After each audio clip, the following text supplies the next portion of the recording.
All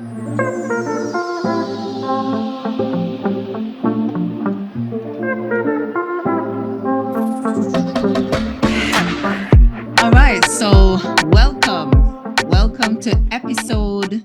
Two. How could it be this year. episode 2? It's episode 5.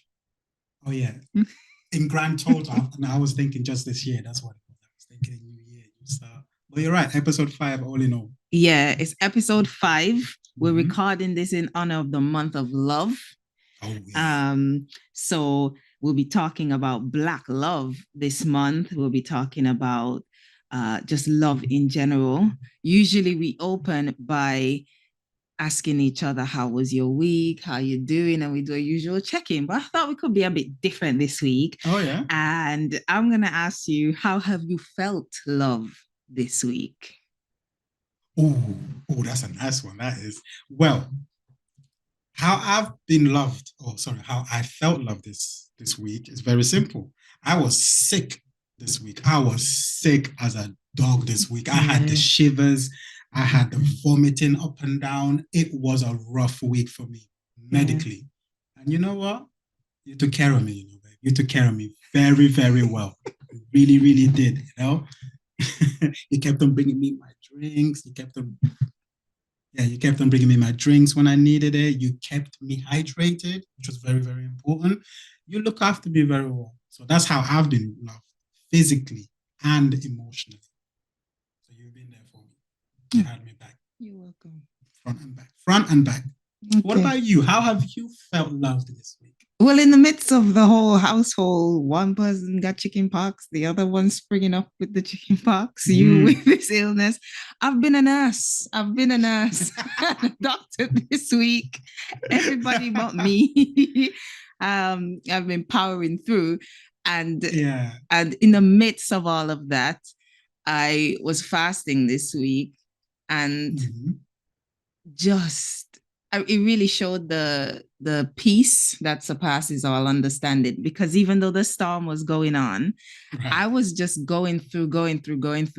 And then out of the blue, you gave me flowers. And you always give me flowers, but this time it really caught me off guard. Oh, that's the trick, you see. Catch you off guard. It really caught me off guard. I really didn't expect to receive love in that way, and really didn't expect to receive flowers, because I was so in tune with the spirit and moving in the peace, and just trying to keep peace in the house with all the lurgies, all the lurgies swirling around. So when you came and gave me the flowers, I was shocked. So that was how I felt love this week. So, and my children this week kept telling me I'm the best mommy in the world. I don't know. Randomly, that just came out of nowhere, didn't it? They kept telling me, I think you're the best mommy in the world. Everything I did, I've been feeling a lot of love this week from the sick people in the house. Yeah, no, because you've been you've been looking after everyone, man. It's like all of the winter bugs and winter colds and winter flus hit the house at once. Everybody got hit except you. And, you stood your ground, and you took care of everyone left, right, and center. So well done. Well done. Well, mommies, if you want to know the secret, go and get yourself a B12 shot. Because that is exactly what I did. It is not just my immune system being very advanced. It is the B12. injection. No, for real. A lot of people don't know that. I mean, you can look after yourself spiritually, but you really need to look after yourself physically and medically. Yeah. But no, vitamin B12, I would say, although I've never had it, I've seen the effect it has had on you. I would recommend it to anybody who can get it. It's good. It helps. Yes, definitely. So, we're here this episode to speak about Black love. However, we can't go without speaking about Valentine's Day, because that's a thing that's happening around us. All the shops are going red, pink, and white. We can't escape it. So definitely, let's talk about that for a few minutes. We will give it a little bit of a shine, and then swiftly move along. So it made me reflect on what my experience has been and my relationship with Valentine's Day has been. So in Nevis, in the Caribbean, Valentine's Day has over the years started becoming a thing. Right. And it always was kind of a thing. When I went to school, you could dress up in red, primary school, and not so much secondary school. But you'd see people have little things in their shops that you can sell and exchange as gifts and so on. Okay. And just as I got older, it became more obvious. Like I was in secondary school and I start to understand. Yeah, I start to understand.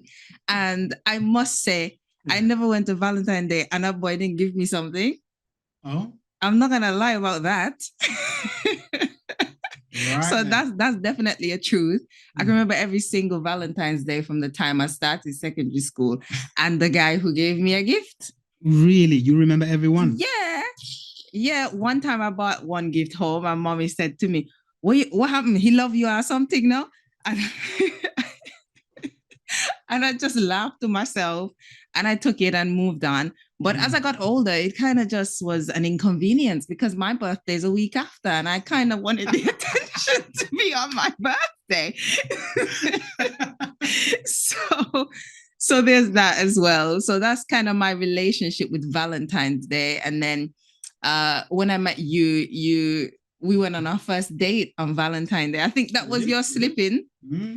That was your way of saying, you know what, let me try chat to this girl properly. Yeah, no, it just the stars aligned. That's all. Yeah, so that's kind of my relationship with it. And after we got with each other, I don't think we really made a fuss because I made it very clear to you that in the years moving forward, I want you to concentrate on my birthday.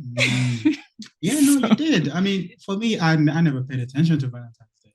I mean, until you came into my life, to be fair, I never received anything for Valentine's Day from any girl. So it was never on my radar until you came. Yeah. And then everything changed. Okay. As usual. Okay. Yeah. So for me, Valentine's Day, it was always there in the background. I knew what it was, knew what it was about, but I never really got involved into it. Do you want me to give you something this year? You looking for a gift from me? No. Okay. But it's cool though. Thanks for bringing that up. I'm okay. I'm just saying, it was just always there in the background. But, I was just never really that interested, to be honest with you. I like my unexpected flowers. I think like this week, I felt Valentine because I got my flowers this week. So I was just softening you up. For Valentine's Day. Oh, is it? Okay. All right then. So yes, that's February is here. Valentine's Day is here. Yes. And now we are going to introduce our guest. Yes. So I met Ayo Handy-Kendi on Instagram. Ayo contacted me, I think it was about 2 years ago because I made that video 2 years ago. Wow, look at time flying, boy. The leather year video. Yeah. And Ayo contacted me asking if it can be featured at the Black Love Day in Washington, D.C. in America. Yeah, I remember you saying that. We were like, Black Love Day? What is that? And I actually thought, because, a lot of people message me on my Instagram with those offers of, oh, you can get 10% if you model in our shirt. And so I was like, okay, let me do some background on Ayo. And I thought, Ayo seems genuine. Ayo seems genuine. There is nobody who's going to go through all of this effort and then do something ridiculous like deceive me. So I went with my gut instinct and I went ahead and sent my baby off to Washington, D.C. to be featured. The Leather Year, my first short film, poetry short film. And it aired. And when I got back I think Ayo sent me the link to see when it was being played and so on. Yeah. I was like, wow, oh my gosh. And I saw the reactions and me and you oh my God, they're showing it. Yeah, and me and you were lying in bed because it would have been night our time. Yeah. And we were like, oh my gosh, look, that's us. So that was really good. So without further ado, and with great honor, yes, KanuLove introduces our first international guest from Washington, D.C., founder of Black Love Month movement, a certified breathologist, laughter yoga teacher, and soon to be longtime friend, Ayo Handy-Kendi. All right. And how are you too? I'm so elated to be your first guest and just to be here. It's a great honor to be in your presence. Yes, you are my lifelong friend at this point. Yes. But yes, I feel I know you. I feel your spirit in the love that the two of you show. And we were so excited to be able to share that spirit to a broadcast that was in celebration of our 30th anniversary of a holiday that I was blessed to have started in 1993 called Black Love Day. Now, wow. Not to rain on the parade of those who celebrate Valentine's Day, since you opened this broadcast as its introduction about Valentine's Day. Black Love Day is actually a more spiritual, a more culturally oriented alternative to Valentine's Day. And I will share why it's important that we show Black love to ourselves, not on February the 14th, which we continue to encourage people. If you've been celebrating Valentine's Day all your life, or you want to continue to, you go ahead and do so. However, I am blessed to be the founder also of the African American Holiday Association. We started that in 1989. And still in 2024, the African American Holiday Association advocates that people who look like you and I, people of African descent, need to focus on holidays that come out of our culture, that represent the views and the needs of people of African descent. And we observe holidays from that framework. And in that context, in 1993, I believe the creator downloaded a holiday to me called Black Love Day, which would be an alternative to Valentine's Day, which is a very serious European-oriented, maturely centered, and a holiday that says, you know, we got to give a gift to express love. We got to have romance. And there's lots of people who are not in romantic relationships who need to have self-love first, which is very critical about us having cultural holidays. It gives us a chance to love ourselves first and not be programmed into the things that the outer society says that we're to do on so-called holiday celebrations and rituals. And so I guess that's my best way to introduce who I am and where I've come. I think you did a very good job. I mean, first of all, I didn't realize Black Love Day was 1 year younger than me. Yes, 1 year younger than you. Yeah, we're celebrating our 31st year. So, okay, now I know how old you are. Yeah. So that's amazing. So can you tell me about maybe the moment when you first, as you said, it was downloaded to you, and when you thought, was there a thing where you thought, oh, I need to create a Black Love Day, or it was downloaded to you? I know exactly what that means, but there might be some people listening who are not sure. Yes, I understand. Someone gave me that thought that like a download is like that inspiration that is given to you. And in this instance, this was a spiritual inspiration that was actually implanted in my field of consciousness. I had been working with holidays and celebrations and rituals since I embraced Kwanzaa in the early 70s. I had a newspaper that promoted Kwanzaa. It was a community-based newspaper from the 80s, 81, 82 or something. And in Washington, D.C., I started telling stories about how to celebrate Kwanzaa. And I was on radio, I was on TV, people wrote me up because Kwanzaa was really new. Yeah. And I began to look at all holidays. I began to recognize the rituals that would enable us to show who we are as a people. And I began to see the value of that. I began to speak about how all holiday celebrations and rituals, if you don't see yourself in them, then there was something kind of wrong with that picture. And so I started talking about holiday stress syndrome, how people run out and spend all this money trying to show love and demonstrate love and give their children gifts of love, as opposed to spend time with their children, just, embracing the connection. As a love gift. And so then I started talking about holiday stress syndrome. I was back on radio and TV and printed again. And over those years, I was dealing with my own self-love issues. I really was. I married young. It's another whole story, but I broke up with my husband after 9 years of marriage, 13 years of still connecting to co-parent our children. And so all of this period of time, I was searching with finding myself, finding my culture, re-identifying with who I really knew that was the source of my strength, my culture.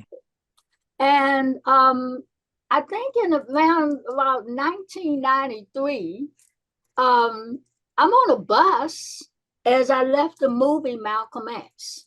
And this is the version that Spike Lee had directed. Yeah, with Denzel. And Denzel Washington, right.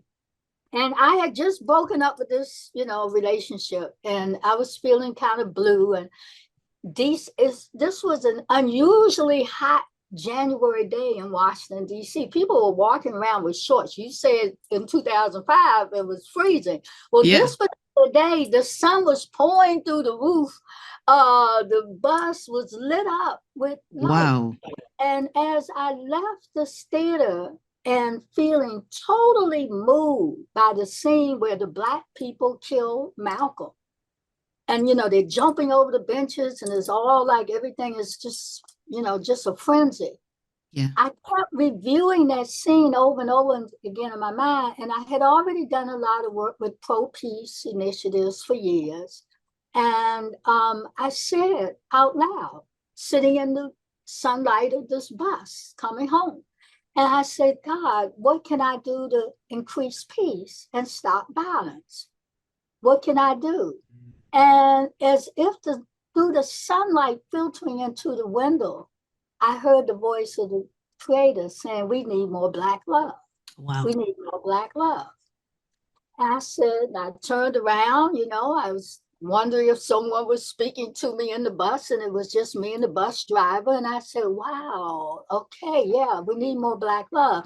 And the voice was just shimmering in the sunlight, and it was amplified, and I could hear it, but I could feel the vibration of this imagery. And I said, I felt this is God speaking to me.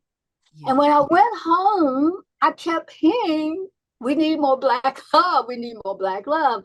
And every time I would meditate, I kept hearing, we need more Black love. We need more Black love.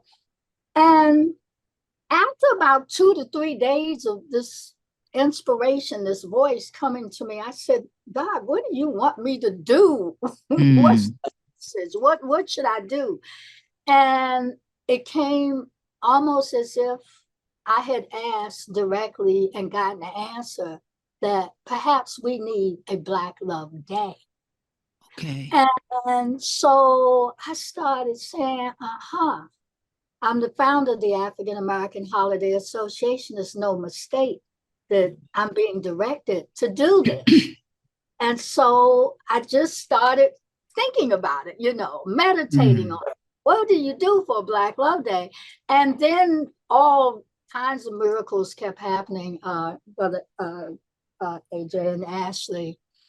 Books started falling off my bookshelf that fell open to February the 13th. My friend Tony Browder, who is a historian, had done a whole series of articles, and the book fell almost open to the page February the 13th. And I read it and I said, oh, yeah, well, we'll have a Black Love Day on February the 13th, because he talked about 13 being a spiritual number of transformation. And I said, oh, well, then if we have it on the 13th instead of the 14th, we could use this day so Black people could show self-love for themselves. And in showing love on Black Love Day, it would help us transform all of our communities. So we had the date. And then I'm walking around in my community and I'm beginning to tell people, oh, Black Love Day, Black Love Day. And people are saying, oh, that sounds good. That sounds good. What do you do on this Black Love Day? And I said, well, I don't know yet. I'm waiting. I don't know yet. I just know it's February the 13th. And so I contacted the district government. I got a date for a Black Love program. I thought it would, at least we'll do a program. And then more miracles started happening. This African man saw me. I wear a lot of African clothes, right? So I'm walking along again. By now I have a little flyer because I have a date and I have a location of where the Black Love Day is going to be. And I give him the flyer. He says, oh, mommy, in Africa, there's lots of rituals and concepts about Black love. And he just started telling me all about the akoma, the heart, that is the Adinkra symbol. And he says, this is our symbol. And he's showing it to me. And so I started doing research. And the akoma, the Adinkra symbol, is the symbol for love that came out of Cote d'Ivory, an ancient symbol that shows love. So I said, oh, and it's an open heart symbol. It's not a closed heart. And so then I started, really researching, where did this closed heart come from? And I started seeing really the essence of what became a Valentine's Day. Why is the heart closed compared to an open heart that gives a whole different message of openness, endurance, tolerance? These are the concepts of the akoma, the symbol that was co-opted around the 13th century, 14th century, when Europeans started embracing this concept called a Valentine's Day. And is that when the heart closed, or? They immediately, their heart symbol was a closed heart. They took the open heart and changed the whole essence of it. And that's symbolic, because anything that's closed compared to open means that as if you can't bring in more love. You can't be open to love. That love should flow in and out and in between, as opposed to the closed heart. That means that, what can you move into something that's closed? Can't move. Static. Yeah, can't move much. And so I started saying, okay, well, we need colors. Another friend of mine who had a metaphysical center, she said the color should be purple for the royalty of Black people. It should be for the concept of all of the people coming together. When you take all the colors and mix them together, it becomes Black. And so to honor the Black people who are the mixture of all these colors, the colors should be purple and Black. And then the brother who had talked to me, he had also said, Inya Akoma.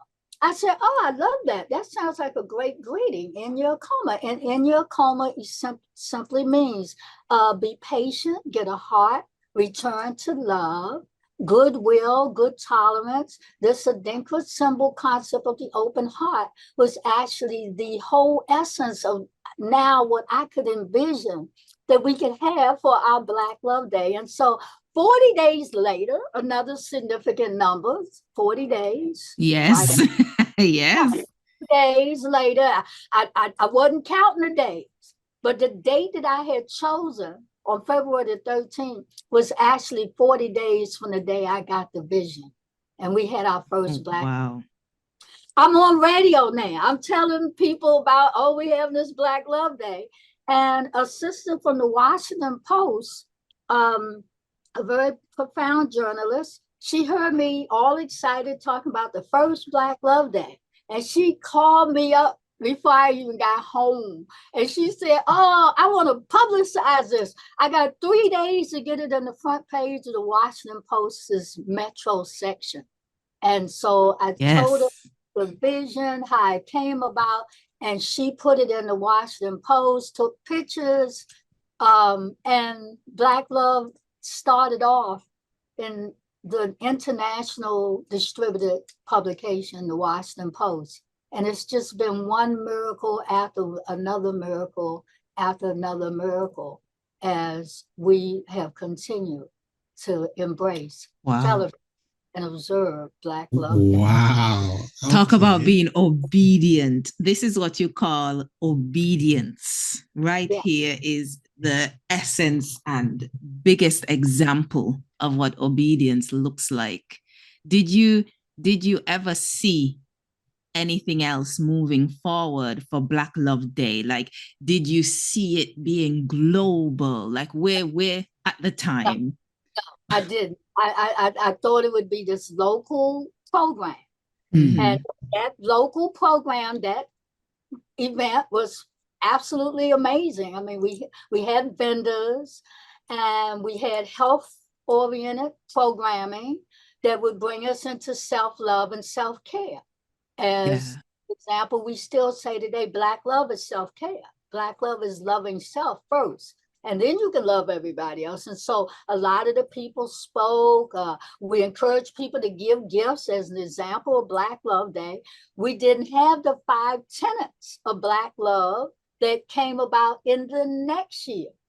I was going to ask that. I was going to ask, how did Black love evolve? Yes, we didn't have the tenets. We just had that one program. And everybody loved it so much. And people were saying, well, you need to trademark this. And I said, no, I'm not going to trademark this. Dr. Karinga, he didn't trademark Kwanzaa. And I knew Dr. Karinga, right? I'd had him as a guest on some of the programming that the African American Holiday Association had. And I had talked to him about his evolution in Kwanzaa. And so he gave me a little bit of a precedent.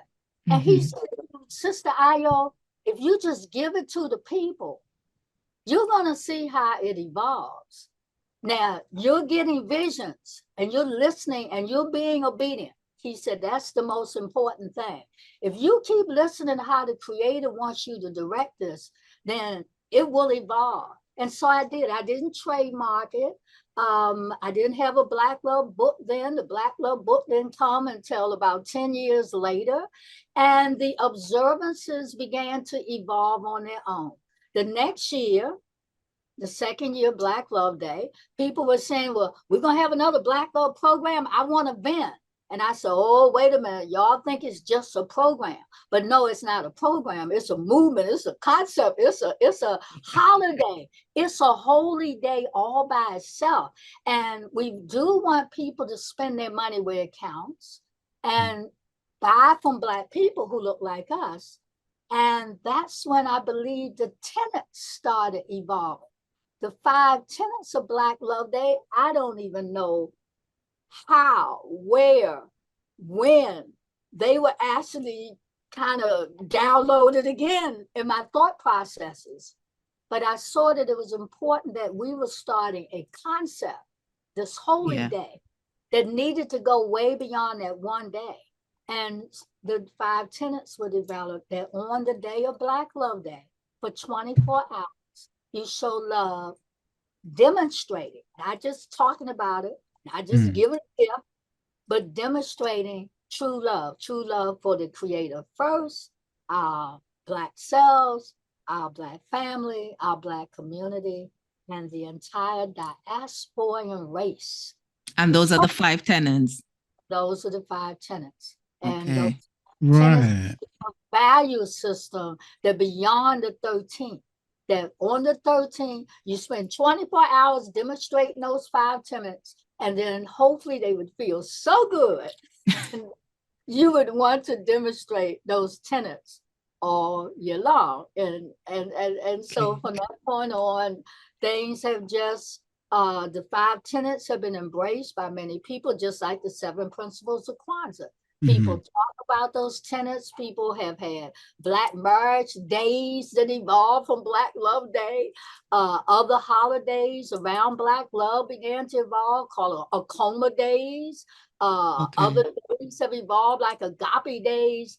And roll forward in 2023, I saw that there was so much love around Black Love Day that we formed a Black Love Coalition to create a culture of people who were beginning to see the value of us returning to love to heal all of our relationships.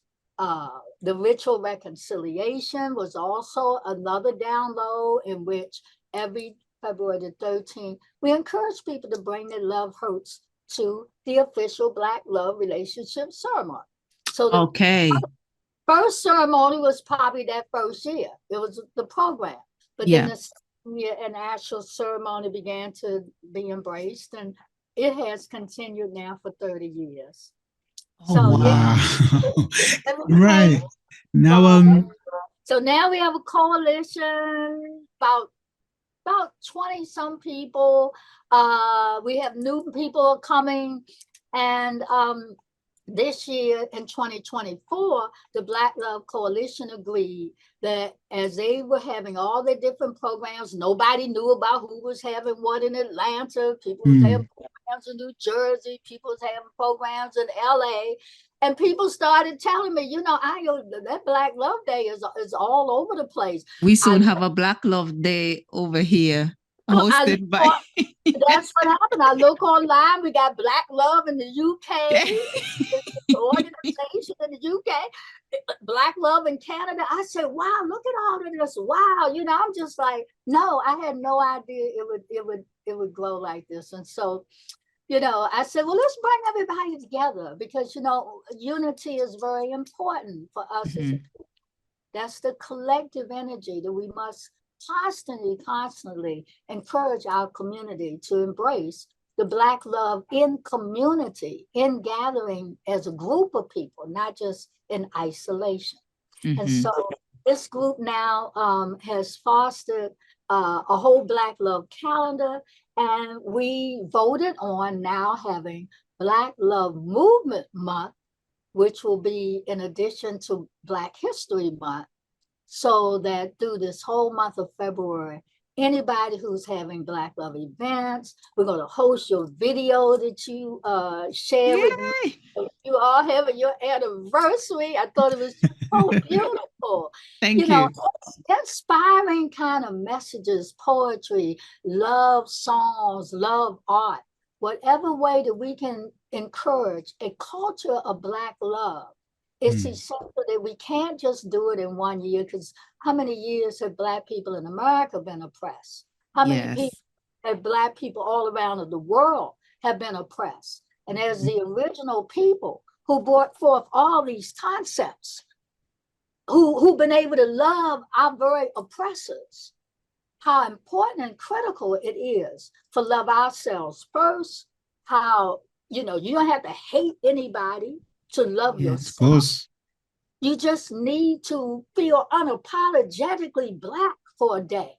You know, just unapologetically allow yourself to be your Black self, and you can just parade it in whatever way you want to, but through a value system that we can pass down to our children and change and transform our own communities.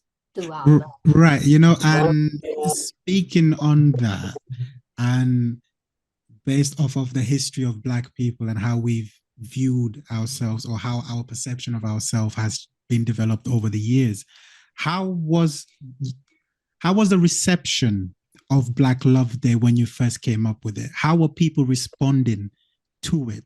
What were their reactions? What were the first opinions? Because it's always the first opinion or the first interaction where someone is either shocked at what you've just said, or someone is either blown away at what you've just said, or someone just doesn't know what to say. So what was the reaction?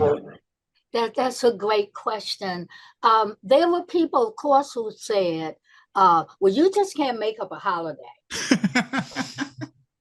I got that from several people. And I said, well, why not?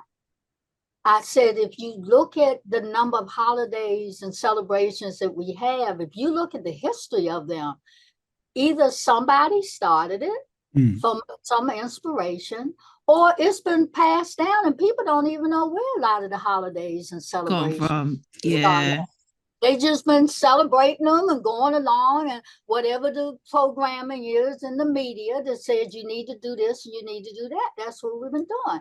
And so my role as the African American Holiday Association has always been to challenge people's awareness of how programmed they really are in what they just run as a herd and do whatever's expected of them around these holidays that don't reflect us in our culture.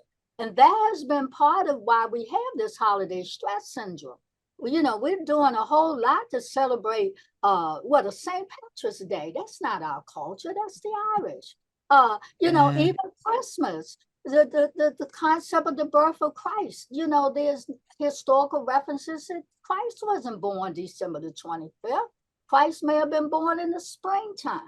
And that a whole lot of the Valentine myths, oh my goodness, it is so much that Valentine's Day was a very, very unsexual, violent beginning, way back with the Feast of Lupercalia, in which herdsmen were grabbing up the naked women who were running through the woods. And the herdsmen would say, well, this is my, they were called Gallatins. And so this is my woman for the time being to do whatever I want to do with her, right? And the concept of putting the names in the boxes to pull out the name of your so-called Valentine was directly linked with that concept, that as the Pope began to see how pagan, so-called, this was, he began to direct the concept of shifting this concept of chasing after the woman, but instead putting the names of saints, Roman saints, into boxes. And we would draw the name of the Roman saint. And then that became kind of conceptualized or reconceptualized that we should pull out the name of a lover. The concept of Gallatins also related to the mating of the birds in February. It also related to the concept of 13 or more so-called Valentines, and one of them is an African, right? That different elements of love interests were part of their history. And one of those Gallatins or one of those Valentines was so-called beheaded because he was working towards the Christian martyrdom concept, where Christians were being killed because they adopted Christianity. He was in jail, and he was so-called writing letters to the jailer, and the letters were called, because they were from a Valentine, they were called Valentine notes, okay? And that's the Valentine origin story that I know about being in jail and writing the letters. I know that one. And Ashley, that's just one. That's just one. Well, I'm learning now. Right. There's 13 or more other people who have different types of stories that related to a Valentine. Some of them are priests, some of them are just individuals. So I did the research on how originally Valentine's Day started, and I put it in my Black Love book. How did we actually start celebrating Valentine's Day? And as around about the 13th and 14th century, I guess the Europeans saw that, hey, listen, this is all real nice, how we've been celebrating love. And so then they began to package the Valentine's cards, okay? And they started putting in the demonstration of Cupid and the demonstration of the little kisses and all these commercial items. And now Valentine's Day is the third largest income producing holiday outside of Christmas and Thanksgiving in the United States. The flowers that we give, not surprised. that we give, the diamonds that in our African mines, our men are dying to give women diamonds for Valentine's Day. And I began to look at how culturally, how mixed up we are. We celebrate a whole lot of stuff and we don't even know why we're celebrating it. But then when you ask us to celebrate ourselves, people were asking me questions. Well, why would I want to change? And why would I need to come up with something different than what I've been used to? And we began to just help people to understand that when you are programmed to do something that's outside of your own culture, then that doesn't show love for the people who look like you. When you spend money outside of your community, celebrating everybody else's culture, and don't spend money in your own culture, and don't spend money in your own culture celebrating yourself, something's wrong with that picture. And that when you spend all this money and run around and hang out, and people doing almost every holiday, they overdrink, they overindulge, they oversex, they overgive. It's conspicuous consumerism, right? And you don't even know why you're celebrating. Something's really wrong with that picture. And so all of these issues that stress us out, it shows a spike in violence in these days. If I don't get the gift, you don't love me. Looks like you. If my children, if we don't get the gifts, mommy, daddy, we're supposed to get this for, this holiday for this, you're supposed to show us love with all the things that, we're supposed to get. But instead, what's more pure in love than to give of yourself and love? What's the most pure thing you could possibly do is to love the people that look like you first. Love yourself first and take care of yourself that on these days that you're supposed to be having a celebration. Yet what mothers are cooking all day long and cleaning up the house and doing flips and cartwheels trying to make everyone else happy, but not necessarily taking care of herself. And fathers who are put in jail, there's a whole spike in the number of men who are incarcerated around many of our holidays, Valentine's Day and Christmas being the two number ones, when they can't give a gift. They may be unemployed.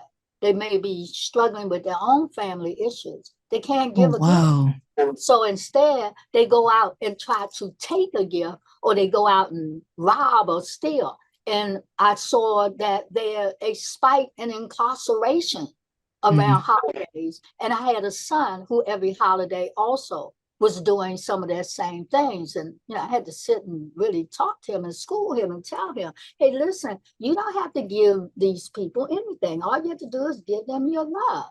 But it took him a couple of cycles before he realized that. And unfortunately, he was incarcerated 1 year trying to give a gift. So, but see, those are some of the things we've encountered. The need to educate people, the need to lift people up with their awareness that self-love is the greatest love of all, that to follow along with all the programming means that, you're not being authentic in yourself. You're an imposter in a great extent. We've got a whole group of people who are acting as imposters, trying to be something that they're not. And so I get a lot of that. People say, oh, girl, you just be raining on everybody's parade. I don't mean to do that. I wanted to ask, like, an intergenerational question. Yes. So I wanted you kind of already answered the question of how do you see Black love? Have you seen Black love transform over the years? However, added to that question, I just wanted to ask, in this generation, Gen Z and the millennials like AJ and I, how do you see us? I mean, you've empowered AJ and I so much with showing our video. So I must say that, thank you for continuing to be intergenerational and bridging that gap, because some of the older generation, I don't find you to be this way at all, but stuck in their ways. And if it is so, like, you could have been, I've created Black Love Day, this is how it should be, and this is how we're going to keep it. However, I've noticed that you've moved with the times. You've evolved. And I think that's so beautiful for us to feel comfortable enough to have you on our platform and know that it won't be a strong-headed kind of opinion and open-minded. So I just wanted your thoughts on how could our generation, the millennials and the Gen Zs, really, how would you like to see us continue Black love? For me this year, every year I picked something to focus on. And last year, 2023, I focused on finances and got my affairs in order and things like a will and so on, which I'm very proud of. This year, I'm focusing on self-care. It's only 19 days into the new year, and little things like me realizing, I need to put some lip balm on my lips, they're dry, tending to myself first and making the effort to go and get the lip gloss instead of tying somebody's shoes downstairs before we go out has been little glimmers of self-love for myself that I'm already proud of. And I'm already proud of setting examples for my girls. So as I said, 19 days into the new year, and I've already been to a spa, it doesn't have to be that expensive. I decided one day, no, I want curry chicken and rice. I don't have to cook what my children want to eat every night. And I ate that food and it was lovely. And they were like, oh, mommy, I don't like the chicken. And I'm like, that's okay. You can just have the rice. That's fine. But this is what mommy likes tonight. And it was lovely. And those moments where it's just me tending to myself has shown great improvement for myself anyway. However, back to the question in terms of the intergenerational, how you see this being carried on by the Gen Zers and the millennials, and how you would like us to uphold this as your legacy. I'd love to hear that. Thank you very much. That's all of what you said is so important for what we say, the evolution of self-love, which is Black love. We as a people, and I'm going to say all people, have been very oriented to the concept of consumerism, the giving of things compared to giving of ourselves. And I believe that the generation of the Gen X's and the other millennials, I have 22 grandchildren and 11 great children, right? I'm 72, right? So I frame this from the perspective of watching them all the time and how they seem to really appreciate the more I give them of my time, the more I give them of myself. And they've actually said to me that my mother just gives me a lot of things, and she doesn't spend the moments with me like you do. She doesn't really talk with me. She talks at me and down to me. I'm affirming that my walk has always been a walk of flexibility. My degree is as a community organizer, a human services person, being a breathologist. I get a chance to breathe and get lots of inspiration as I breathe with others. It seems that I believe that the Creator knew who to pick to give this message to carry it, impregnating it in me to be able to share with others. Because I had young people early in those years, AJ, when you said, how was the reaction? Yeah.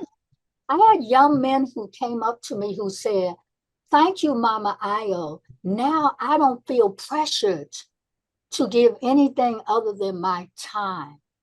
Yeah. I had mothers who said the same thing. I'm looking for love in all the wrong places, but I need to look at love within myself.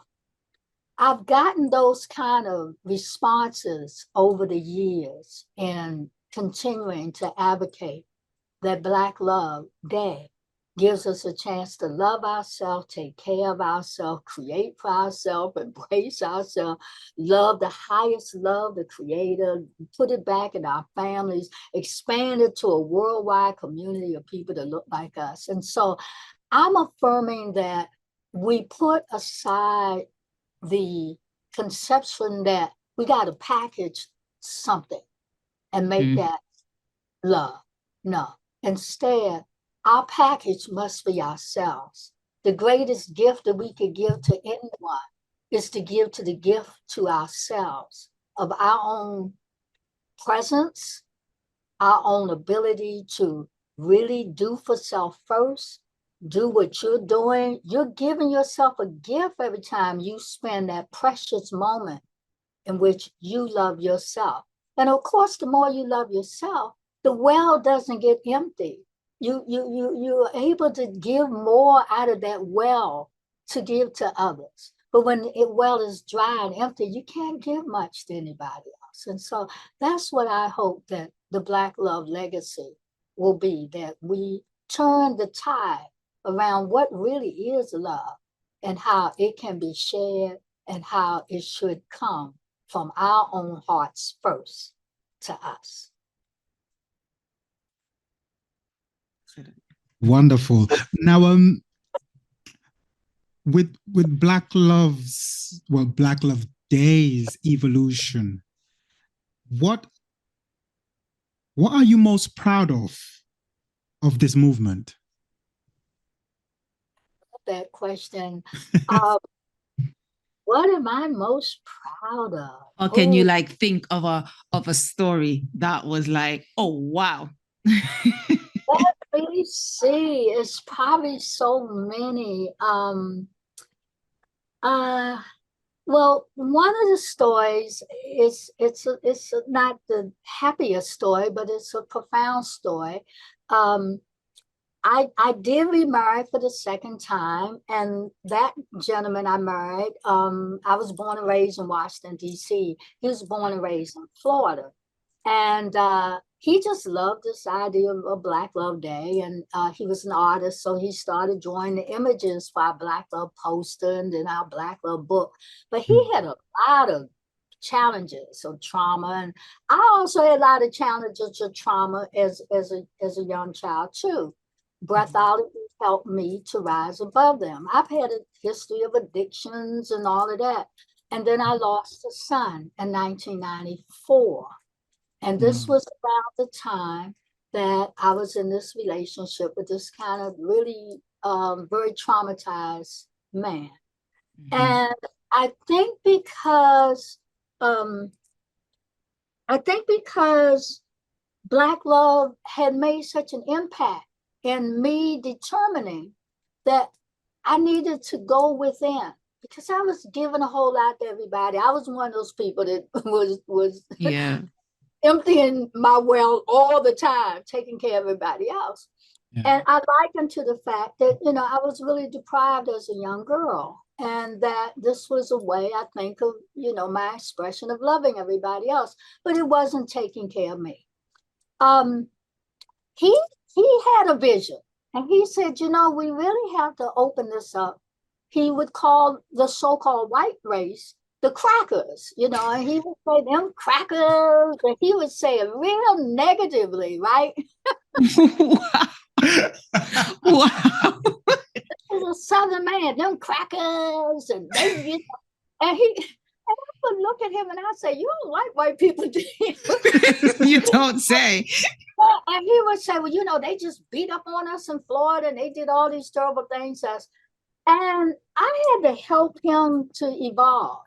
I helped him to understand that, you know, white people came from Black people. And if you really understand true love, then true love is truly true love. True love means that you may not like everything that everybody does, but you have to still have compassion and understanding and be willing to accept who they are and the gifts they bring to the world. So I believe the Creator gives us all gifts. Everybody's got something that we have come here to do to serve the community, right? Purpose. Yeah.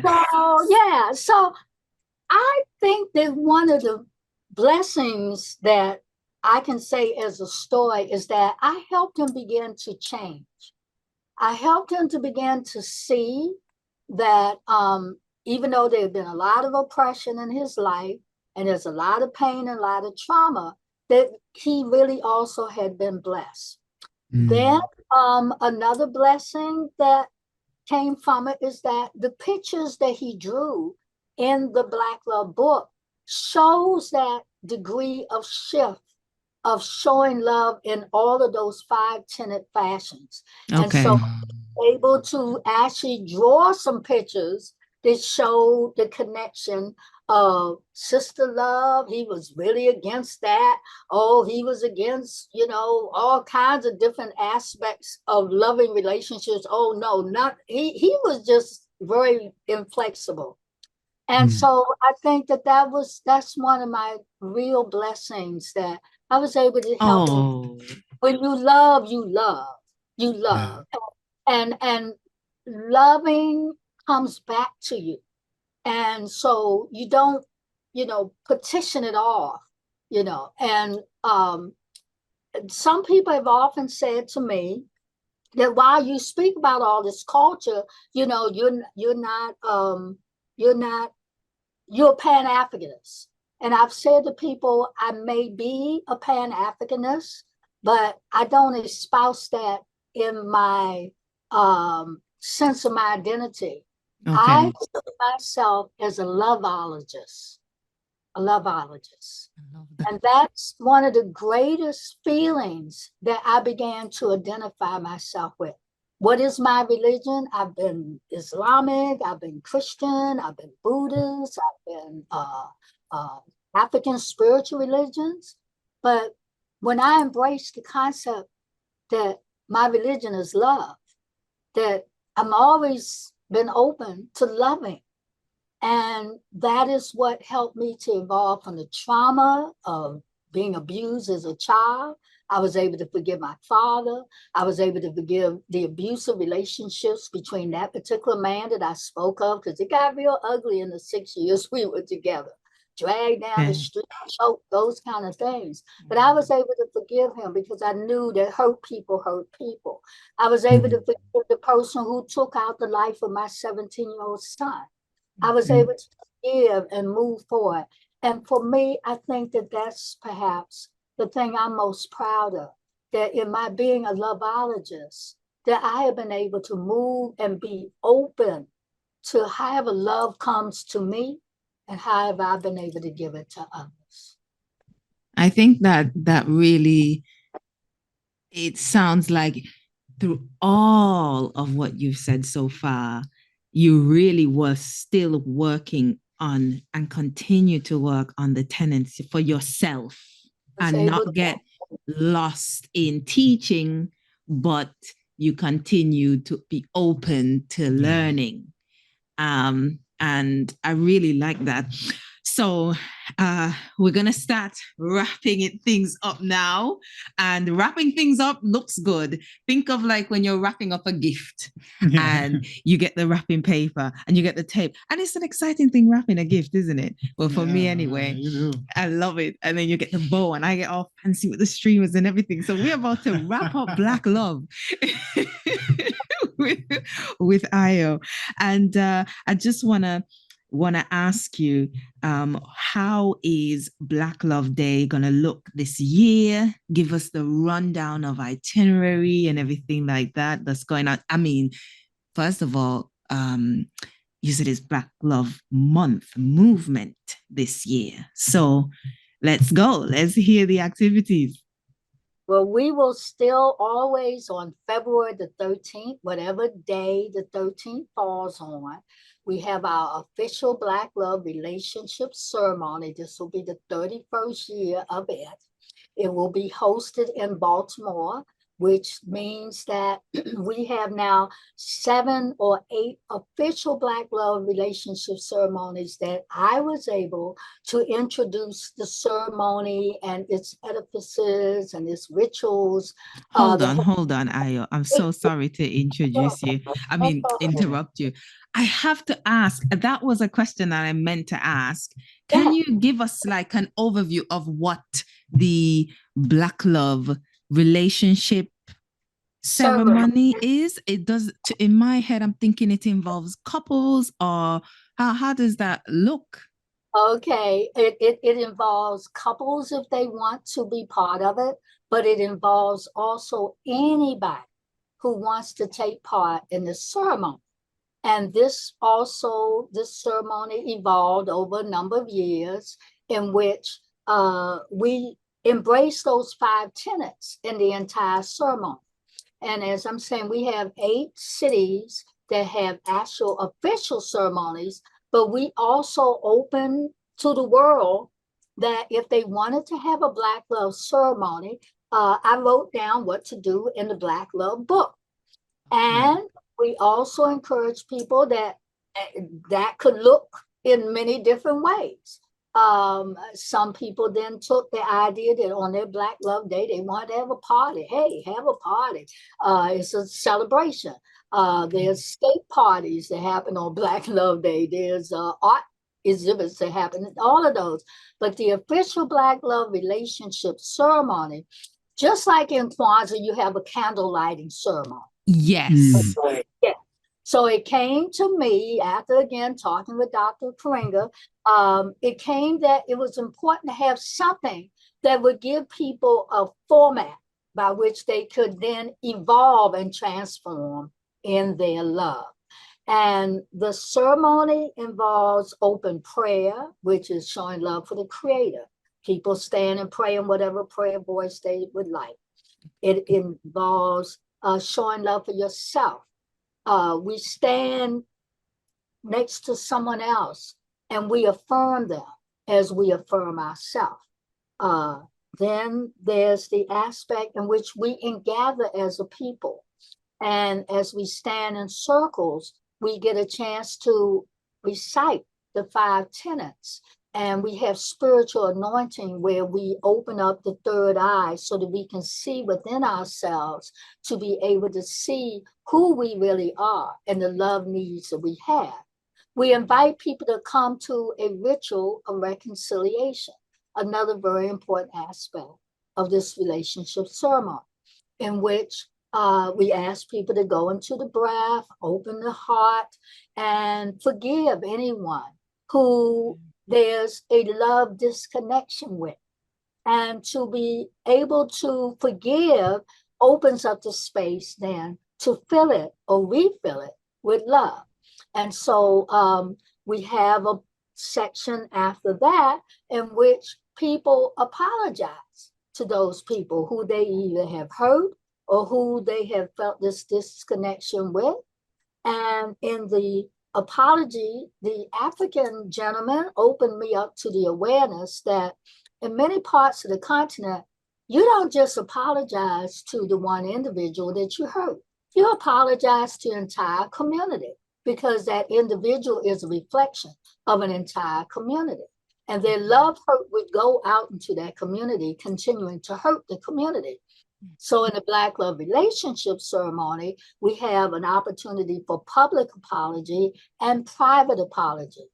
In the public apology, we've had people stand before the gathering or the congregation who gathers in the ceremony and such apologies have been awesome. We've had a young man who apologized for murdering someone and just started crying and crying. And, everybody came up and hugged him and he apologized. He said, I'm so sorry, And we've had families who fell apart. Domestic violence issues have been spoken of in the public apology.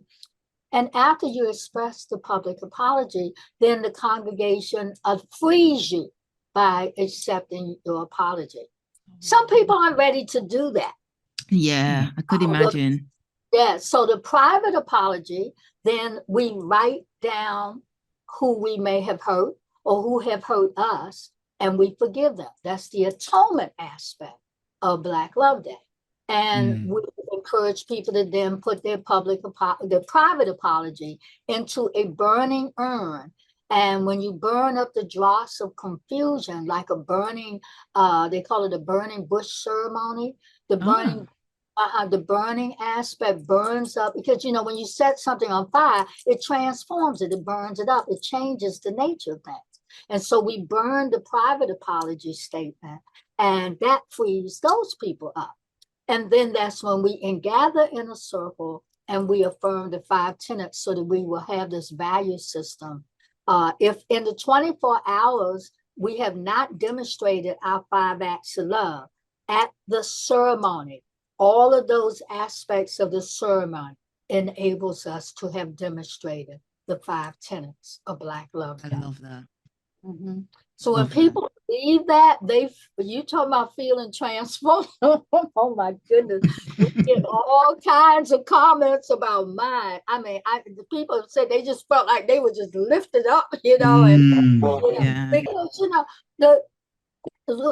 you made a good point about the generation that, to me, they're not encouraged necessarily to forgive. I see a whole lot of retaliation in young. I see a whole lot of you did to me, so I'm going to do it back to you. I see too much Black on Black still violence in our communities. I see white on white violence too.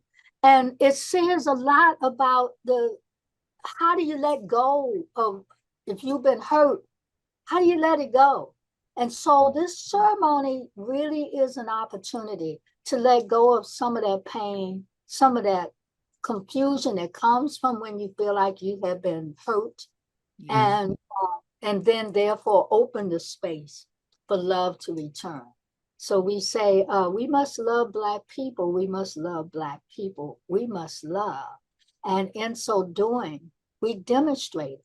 We can say it all day long, but we don't really, we must show it more than just it. And we must show it in every way that we allow ourselves to let go of the past. We may not forget the past, but we can certainly learn from the past and move forward. And that opens the space for that self-love and that ability to extend love to others who have hurt us. You may never, ever forget it, but you certainly don't have to walk around wounded forever. Yeah. Wow. That's I think that has, you see what I talked about, wrapping up and packaging. I think you just added the razzle dazzle, the bow on top. The bow on top. I love it. I love bows too, Ashley. I was amazed that you would say bows. I love bows. Yes. So let's now add the tag, the to and the from tag. Let's add the tag to say where all the events are going to be, and you can continue saying what's going to happen and so on. So, we have the official ceremony. There'll be ceremonies in Richmond, Virginia, and Atlanta, Georgia, and New Jersey, and all these, about 7 or 8 different states. But the official one, led by me and a team of folks who hosted us, will occur in Baltimore. It will be from 6 to 9, and we're excited that we're going to broadcast the official ceremony all over the world. We need that link. So it will be a Zoom broadcast And we already have it set up for it's at Harlem Theater, which is a historical theater in Baltimore. Yeah. So that's going to be at a great place. And so people can follow the ritual. And we're going to encourage people to come to the ceremony with maybe their candles and wearing the colors and coming up with their apology that they can do at home. And, so it's going to be a recreation so that the whole world can take part in the official Black Love relationship ceremony. We'll be watching. Yes. And beyond that, we've already started getting submissions of Black Love Month events. So the Black Love Movement Month, we encourage you, your husband, you too. We definitely want your video. We want everybody who has the demonstrations of love to send in the materials, the actions, the events, the ways in which Black love is being expressed in our community.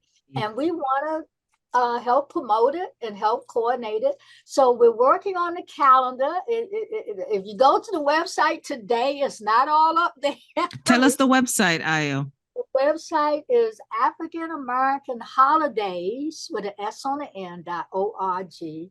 African American Holidays.org.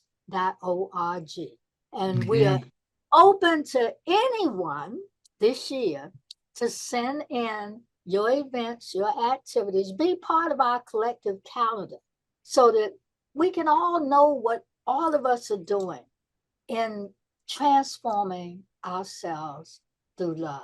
We want to increase the peace and stop violence. We want to return to love, to heal all of our relationships. And the way to do it, we had a summit last year, the first year. That's where your video was positioned. And it was just so wonderful to see what, you all were doing here over in your part of the world. The expression of love, just was so smooth and beautiful. And, you can see all on AJ's face how much he loves you can see on your face how much you love him. Then, thank you. Yes, and then we see your video this year, and y'all celebrating. What's your 5th year of fifth anniversary of marriage? But we've been together for 12 years. See, look at that. We want people to see that yes, you can do this. Yeah, you can do this. Because, we got all these examples of people who fall apart. That seems to be what people talk about. But what we really need to talk about is how the people stay together.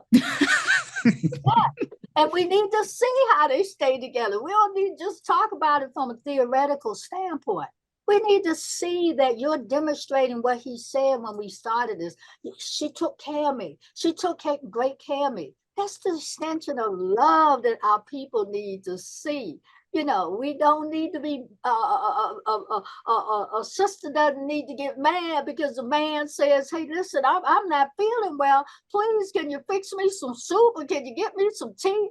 And no, I don't have time. I got to do what I got to do for me. No, we need to get past of all that individualism and come back to the collective concepts that our ancestors taught us. And what way can we do this better in a Black Love Movement Month, in Black History Month, where if you know the history of people like Malcolm and his wife Betty, and Dr. Martin Luther King and his wife Coretta Scott King, and the history of Sister Harriet, if you know the history of some of these great people in our community, they were couples who worked together, they struggled together, they fought and argued together, but they kept coming back together and persevering. That's right. We want to have that example that, it's not easy. It's not easy to be a couple, but what are you doing? You are relating. That's what you decided to get together to do, to have a relationship, which means that you go outside of yourself to relate to someone else. And the more you are able to give to another, you then get that mirror image that comes right back to you because that person wants to give back to you. We need in our communities to go beyond this individualism, materialism, vindictivism, that's what's keeping that kind of element of violence in our community that we can transform if we see more of the examples of the loving relationships that work. So Black Love Month is about creating that culture of Black love, that love sets everything in greater order, because love is divine, and it is what the Creator gives to us, forgives us, allows us to grow and expand through the divine love. We have to have that sense of giving that same sense of divine love to another. That's right.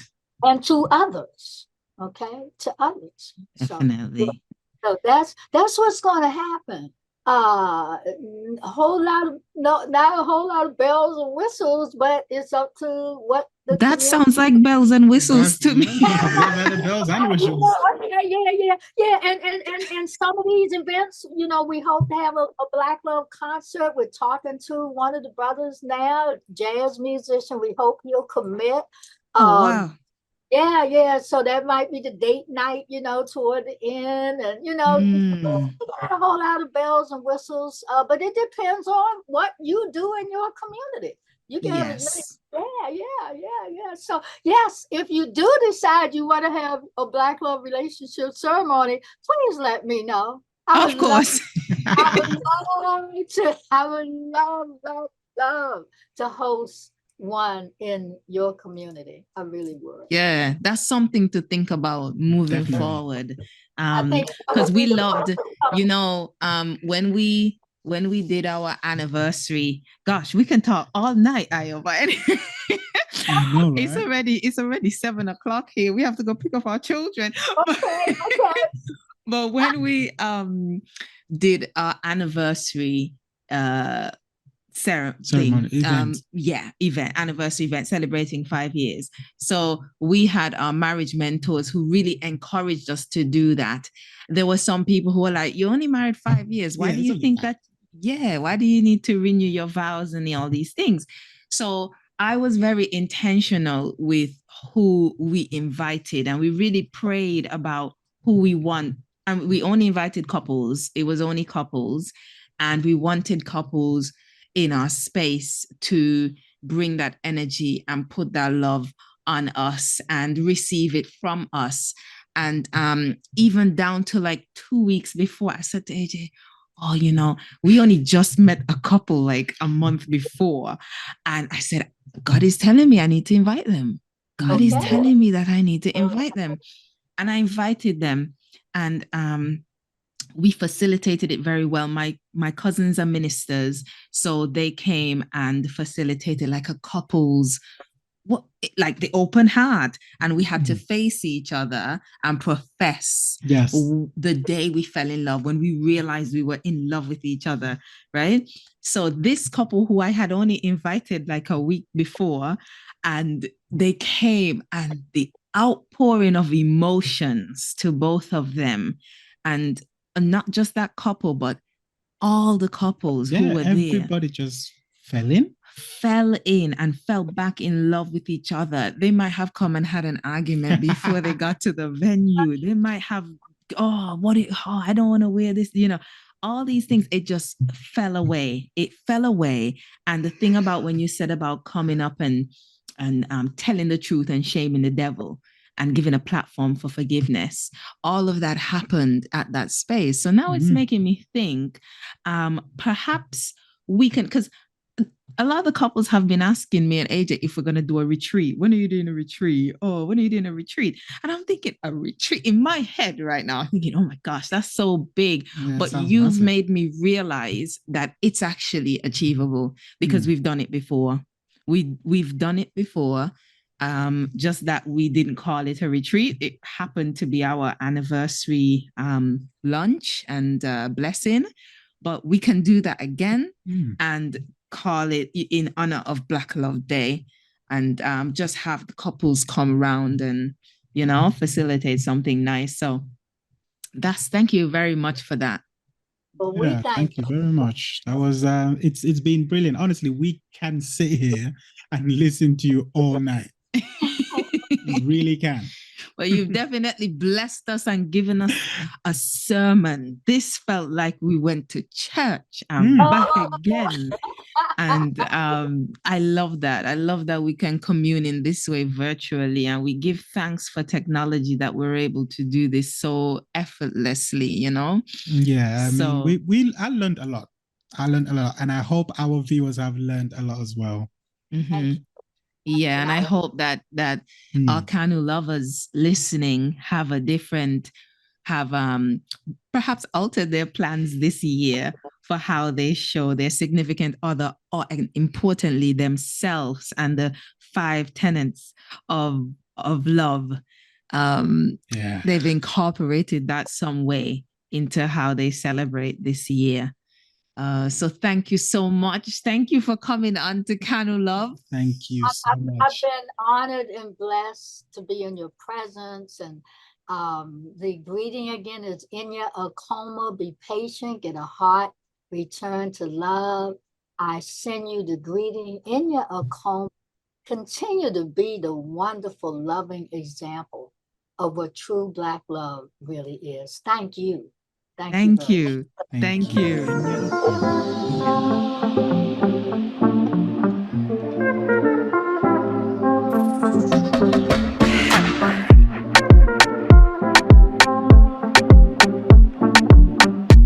For regular updates, follow us on Instagram and YouTube at Jabang Media.